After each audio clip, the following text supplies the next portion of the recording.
Le guide des égarés de Maïmonide, troisième partie, chapitre 45, suite.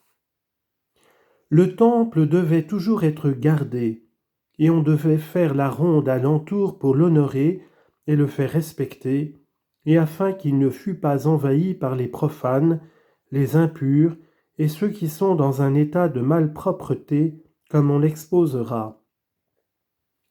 Ce qui, entre autres choses, devait contribuer à glorifier le sanctuaire et à le faire honorer de manière à lui assurer notre respect, c'était d'en défendre l'entrée aux hommes ivres, aux impurs et aux hommes mal soignés, c'est-à-dire ayant les cheveux en désordre et les vêtements déchirés, et de tenir à ce que tout desservant se sanctifiât les mains et les pieds. C'est encore pour honorer le temple qu'on a prescrit d'honorer ses desservants. On a désigné particulièrement pour le service les prêtres et les lévites, et on a donné aux prêtres un costume splendide, très beau et très élégant, des vêtements sacrés en signe d'honneur et de magnificence. On ne devait point admettre au service celui qui avait un défaut corporel, et ici il ne s'agit pas seulement de celui qui était affligé d'une infirmité, mais les difformités aussi rendaient les prêtres impropres au service, comme il a été exposé dans l'explication traditionnelle de ce commandement, car le vulgaire n'apprécie pas l'homme par ce qui est sa forme véritable, mais par la perfection de ses membres et la beauté de ses vêtements. Tout cela a pour but de faire honorer et respecter le temple par tout le monde. Quant aux Lévites, qui n'étaient pas chargés d'offrir les sacrifices et qui n'étaient point censés implorer le pardon pour les péchés, comme cela est dit des prêtres, il fera propitiation pour lui ou pour elle. Lévitique chapitre 4 verset 26 et chapitre 12 verset 8. Mais qui n'avait d'autre fonction que de réciter les cantiques, il ne devenait impropre au service qu'en perdant la voix. En effet, ce que le chant a pour but, c'est de faire que les paroles exercent une plus profonde impression sur les âmes. Or l'âme n'est impressionnée que par les mélodies douces, avec accompagnement d'instruments de musique, comme cela avait toujours lieu dans le sanctuaire. Même aux prêtres aptes au service qui se tenaient dans le sanctuaire, il n'était pas permis de s'y asseoir, ni d'entrer à tout moment dans l'intérieur du temple, ni d'entrer jamais dans le Saint des Saints, à l'exception du grand prêtre qui pouvait y entrer au jour des expiations, 4 fois, pas plus, et tout cela par respect pour le sanctuaire. Puisque dans ce saint lieu on égorgeait chaque jour beaucoup d'animaux, qu'on y découpait et brûlait des chairs et qu'on y lavait les intestins, il est certain que, si l'on avait laissé dans cet état, il aurait exhalé une odeur pareille à celle des boucheries. C'est pourquoi il a été ordonné d'y brûler des parfums 2 fois par jour, le matin et l'après-midi, pour y répandre une bonne odeur et pour parfumer les vêtements de tous ceux qui y faisaient le service. Tu sais ce que disent les docteurs. À partir de Jéricho, on sentait l'odeur des parfums. Cela servait également à entretenir le respect du sanctuaire. Mais si celui-ci n'avait pas eu une bonne odeur, et à plus forte raison si le contraire avait eu lieu, il en serait résulté le contraire du respect, car l'âme s'épanouit aux bonnes odeurs et s'y trouve attirée, tandis qu'elle se ferme aux mauvaises odeurs et les fuit. Quant à l'huile d'onction, elle avait un double avantage. D'une part, elle donnait une bonne odeur à la chose qui en était imprégnée, et d'autre part, elle inspirait le respect pour cette chose ointe, la sanctifiait et la distinguait des autres choses de la même espèce. N'importe que ce fût un individu humain ou un vêtement ou un vase, tout cela devait conduire au respect du temple qui, à son tour, devait inspirer la crainte de Dieu, car en y entrant on était impressionné et les cœurs durs s'adoucissaient et s'amollissaient.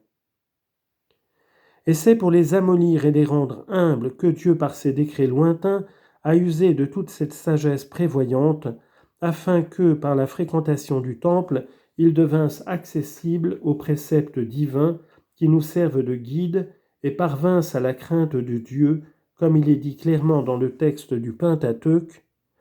Tu consommeras devant l'Éternel ton Dieu, à l'endroit qu'il choisira pour y faire résider son nom, la dîme de ton blé, de ton vin nouveau, de ton huile nouvelle, des premiers-nés de ton gros et de ton menu bétail, afin que tu apprennes à craindre toujours l'Éternel ton Dieu. Deutéronome 14, 25. Tu comprendras maintenant quel était le but qu'on avait en vue en prescrivant toutes ces choses. La raison pourquoi il était défendu d'imiter l'huile d'onction et les parfums est très claire. C'était d'une part afin que cette odeur ne fût sentie que dans ce lieu saint et que l'impression en fût d'autant plus grande, et d'autre part afin qu'on ne pût croire que tous ceux qui étaient oints de cette huile ou d'une huile semblable fussent des hommes de distinction, ce qui aurait pu donner lieu à de graves inconvénients et à des querelles. S'il a été ordonné de transporter l'arche sur les épaules et non sur des chariots, il est clair que c'était pour lui témoigner du respect. On ne devait rien altérer dans sa forme et on ne devait même pas sortir les barres des anneaux. De même, on ne devait pas altérer la forme de l'éphod et du pectoral, ni même les écarter l'un de l'autre. Tous les vêtements des prêtres devaient être tissés d'une pièce, sans être taillés ni coupés, afin que la forme du tissu ne fût point altérée.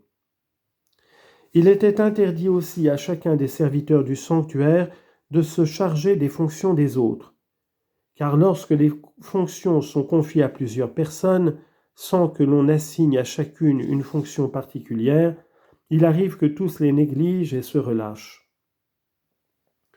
Il est évident aussi que cette gradation qu'on a établie pour les différents lieux du sanctuaire, en prescrivant des dispositions particulières pour la montagne du temple, pour le hel ou boulevard, pour la cour des femmes, pour le parvis et ainsi de suite jusqu'au sein des saints, que tout cela, dis-je, avait pour but de rendre au temple un plus grand hommage et d'inspirer un plus grand respect à tous ceux qui l'abordaient. Et maintenant, nous avons motivé tous les commandements particuliers qui entrent dans cette classe. Chapitre 46. Les commandements que renferme la 11e classe sont ceux que nous avons énumérés dans le reste du livre, Raboda, du culte, et dans le livre Korbanot, des sacrifices.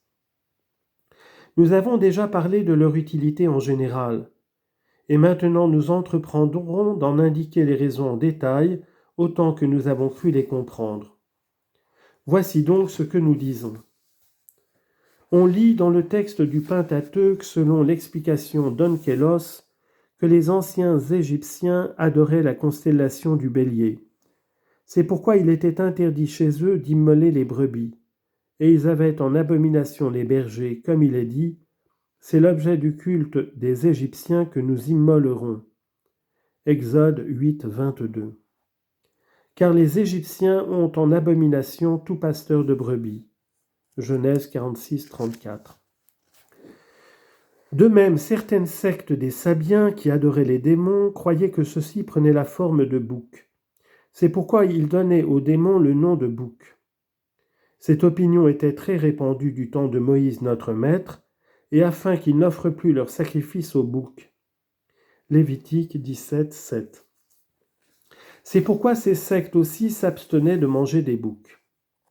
Quant à l'immolation des bœufs, elle était en abomination à presque tous les idolâtres, et tous tenaient cette espèce en grand honneur. C'est pourquoi tu trouveras que les hindous jusqu'à notre temps n'immolent jamais l'espèce bovine, même dans les pays où ils immolent d'autres espèces d'animaux. C'est donc pour effacer les traces de ces opinions malsaines qu'il nous a été prescrit de sacrifier particulièrement ces 3 espèces de quadrupèdes, des bœufs ou du menu bétail, vous offrirez votre sacrifice. Lévitique 1, 2. Afin qu'on s'approchât de Dieu par cet acte même qu'il considérait comme le plus grand crime, et qu'on cherchât dans cet acte le pardon des péchés. C'est ainsi qu'on cherchait à guérir les idées corrompues qui sont les maladies de l'âme humaine au moyen de l'extrême opposé. Ce fut précisément dans le même but qu'on nous ordonna d'immoler l'agneau pascal, et en Égypte d'asperger de son sang le dehors des portes, afin que nous fussions affranchis de ses opinions, et qu'en publiant le contraire, nous fissions partager aux Égyptiens la croyance que l'acte qu'ils considéraient comme pouvant causer la mort était au contraire ce qui sauvait de la mort. Et l'Éternel passera devant la porte et ne permettra pas aux destructeurs d'entrer dans vos maisons pour frapper. Exode 12, 23. En récompense de ce qu'ils avaient publiquement exercé leur culte et repoussé les absurdités professées par des idolâtres. Telle est donc la raison pour laquelle ces 3 espèces ont été particulièrement choisies pour les sacrifices. En outre, ces espèces sont des animaux domestiques qui existent en grand nombre. Les idolâtres, au contraire, sacrifiaient des lions, des ours et d'autres bêtes sauvages, comme on le lit dans le livre Tom Tom. Comme la plupart des gens n'ont pas les moyens d'offrir un quadrupède, on a prescrit d'offrir aussi comme sacrifice les oiseaux les plus fréquents en Syrie, les meilleurs et les plus faciles à prendre, ce sont les tourterelles et les jeunes colombes. Celui qui n'était pas en état d'offrir même un oiseau pouvait offrir de la pâtisserie cuite d'une des différentes manières de cuire connues dans ces temps-là, soit au four, soit sur la plaque, soit dans une poêle. Celui qui avait de la difficulté à offrir de la pâtisserie pouvait offrir de la fleur de farine. Toutes ces prescriptions s'adressaient à ceux qui avaient la volonté d'offrir des sacrifices. Ensuite, il est dit expressément que si nous ne pratiquions point ce genre de culte, je veux dire celui des sacrifices, nous ne serions par là entachés d'aucun péché. Si tu t'abstiens de faire des vœux, il n'y aura en toi aucun péché. Deutéronome 23, 23. Puisque les idolâtres n'offraient le pain que fermenté, qu'ils offraient fréquemment des choses douces et mêlaient du miel dans leurs offrandes, ainsi qu'on le voit souvent dans les livres dont je t'ai parlé, et que dans aucune de leurs offrandes on ne se servait du sel, Dieu d'une part défendit d'offrir aucune espèce de levain ou de miel, Lévitique 2, 11, et d'autre part, il ordonna d'offrir toujours du sel. Avec toutes tes offrandes, tu présenteras du sel, Lévitique 2, 13.